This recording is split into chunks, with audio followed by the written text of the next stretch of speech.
Sequential method. I will begin the presentation of the technique with the words of my colleague. The state of the art is not one thing. It is not the fastest production, the lowest transaction rate, powered, manual, sharp, dull. It is not one device, one technique, or one surgeon. It is the sum of all these. It is the result of the collective effort viewed at a point in time. What are the components of better extraction harvesting? Graft quality, minimal scarring, the ability to reach every follicle in the safe donor area, the ability to effectuate follicle selection, partial transaction, and final donor homogenization. I believe that the key word is control, to maintain control in the hands. The patient is in a sitting position and the surgeon is either in standing or in a sitting position. The surgeon holds the punch and forceps in both hands at the same time. The non-dominant hand penetrates by punch under the control of the pointing dominant hand. The first penetration is perpendicular to the skin surface in order to obtain a clean circular cut by an axial pushing force and by a semicircular rotation. After passing through the epidermis, then the position of the punch is adjusted according to the follicle direction. The dominant forceps hand, one graft at a time in rapid sequence, accomplishes sequential harvesting. This is to provide an opportunity to control the transaction and graft quality each time and adapt the punch size or angle to the changing diameters and directions. Why is the patient in a sitting position? Because the original single follicles for leading front line are predominantly located in the temporal zones. Because in a sitting position and utilizing a smaller punch size, the punch direction can be adapted according to the angle of the follicle. This allows both the patient and the physician better comfort than other positions.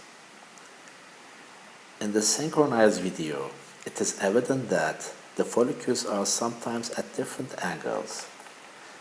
The sitting positions enables the physician to adapt and better pinpoint the graft more quickly. In a sitting position, the physician can access the long-hair donor photos during the extraction to effectuate a better harvesting plan, while another physician can simultaneously perform extractions on the opposite sides. Why is the first penetration perpendicular to the skin surface? The real focus of the state-of-the-art surgery is donor management and preservation.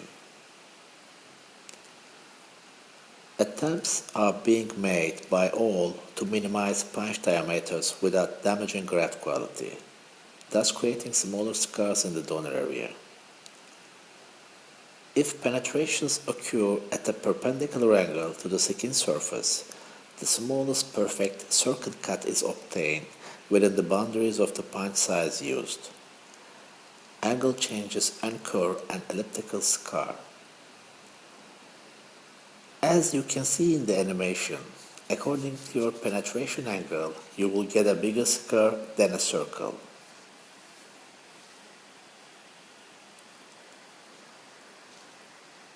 This is not exactly an elliptical shape, but to make calculations easier, we can accept it as an ellipse. If we use the known formula, with 60-degree angle, we will get 1.15 times larger scar. With 45-degree angle, 1.40. With 30-degree angle, we will get 2 times larger scar. In fact, because of the increase of the wound length, we will get bigger scars than an elliptical shape. Consequently, an acute angle minimizes the patient's scarring. Why sequential extraction? Because every follicle has a different direction determined by the actual location of the donor area. Additionally, the follicle becomes closer to the skin surface in a vertical direction from top to downwards.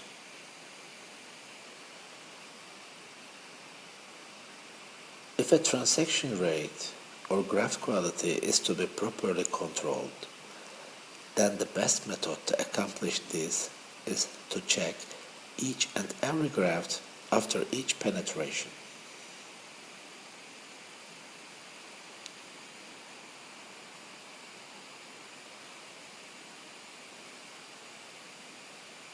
This is transaction. Let's see what happens.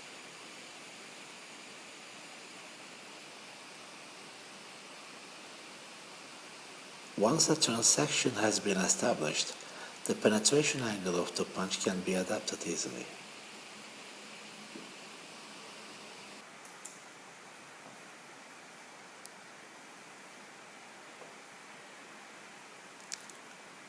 The speed of extraction is also important for graft survival and patient comfort. However, it is less important than the creation of an aesthetical donor harvesting. Extraction speed for a single patient is variable from person to person and donor area to donor area.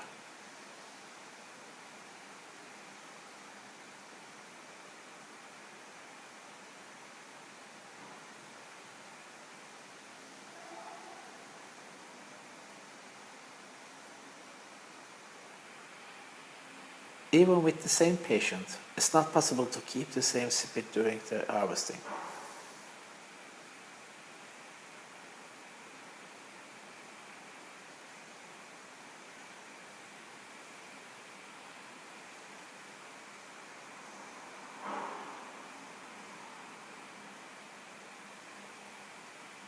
FUE graft management in the donor and recipient area. As hair surgeons, we are all aware that there is no perfect hair transplant. We are all attempting to create better illusions with a more natural looking result. And that result is more important than creating higher density through transplantation. After FUE, the definition of hair transplant has changed. The new definition is a homogenization of both donor and recipient areas in order to create an optimal aesthetic appearance. The case in the photos is inoperable by FUT. However, with 4,200 grafts extracted from his donor area through the careful control and changing punch sizes during harvesting, recipient area according to his front line is more or less 200 cm square. 21 grafts transplanted per square centimeter square. This outcome is without medication and the result is satisfactory for his expectations. He has still 2000 graft capacity for his vertex and a better homogenization. The benefit of the FUE procedure over that of the FUT procedure is that hair can be kept shorter after hair transplantation procedures by FUE. An illusion of high density is always more easily created with short hair than with long hair. But now let us not dwell on that. The man in the animated video is in the NOVAT 6 classification. Imagine now that he holds a 7,000 graft capacity and that the same man was operated upon with both FUT and FUE procedure with the same hair length. As you can see from the animated result photos, at the right side, the loss of density in the donor area coupled with the homogenization of the donor and recipient areas creates a more aesthetic appearance through FUE. Since the brain classifies boldness based on the densities of different areas, homogenization helps create an illusion. But at the left side, since there is a greater difference in density between the donor area and recipient area, boldness will be more visible. Donor management. Traditionally, 50% of original density was enough to have a good-looking coverage. This information can be applied for both donor and recipient areas, but there are much criteria related to one another that must be addressed. This patient is transplanted. His density looks homogeneous with long hair, but his hair is wavy, 60-65 micron diameter in caliber with good color contrast between the skin and hair.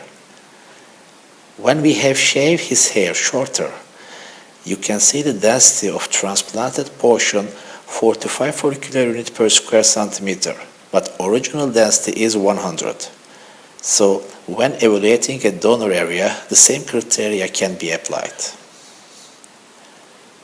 For the donor management, we should take care of the area of the safe zone in the donor, density of the donor, calculated density of the donor, hair caliber in different parts of the donor, type of hair, the contrast between the hair and skin color, family history of hair loss, the donor capacity finally. I hope no one will find a solution for hair loss in the future. But if we have a chance to survive until 150, most probably we will all be at a 10 in Norwood classification, even those who have been transplanted. In summary, the safe donor area is the most unpredictable criteria of donor management because of androgenic alopecia, senile alopecia, diffuse unpatterned alopecia. I believe the family hair loss history is more valuable than our calculations at the moment. After evaluating all the parameters of donor area, we can make an extraction plan for the patient. Different parts of the donor can be used for different parts of the recipient area. We mostly use mid-occipital follicle for FUT procedures, but for the first front line, original single follicles with lower caliber create a more natural look. These follicles are mostly located at temporal and periauricular areas. Lower occipital area or splitting may be other options, but only as a second choice. This patient was complaining because of unnatural graft selections of his previous strip surgery. Some of his grafts were extracted and replaced with original lower caliber single follicles. These are other patient result photos of frontal area including temporal fringe.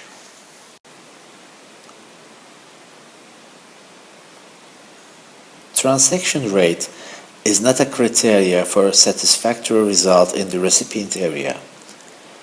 If we have an average of 2 hair per graft, it is possible to create natural looking illusion by balanced graft separation. But if the patient donor calculated density is 2.8 and your hair per graft average is over 3, then it will be harder to create homogeneous donor harvesting with low donor densities. It may be better to change your punch size with a smaller one to increase your transection rate. During the harvesting, we should adapt our preoperative plan according to the skin type, graft quality, and our transection rate. Hair shaft angulation with respect to the underlying scalp is around 30 degrees at the first frontal hairline. If we create acute angles, as you can see at the left side of the animation, we need higher graft numbers for coverage density.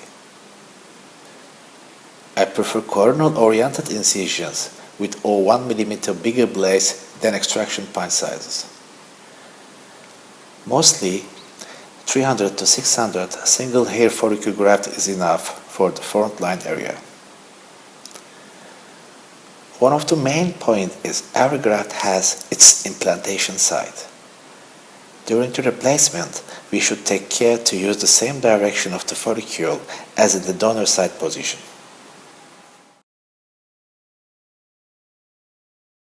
Istanbul was Constantinople, now it's Istanbul, not Constantinople. Been a long time gone, oh Constantinople still is Turkish delight on a moonlit night. Every gal in Constantinople lives in Istanbul, not Constantinople. So if you've a date in Constantinople, she'll be waiting in Istanbul.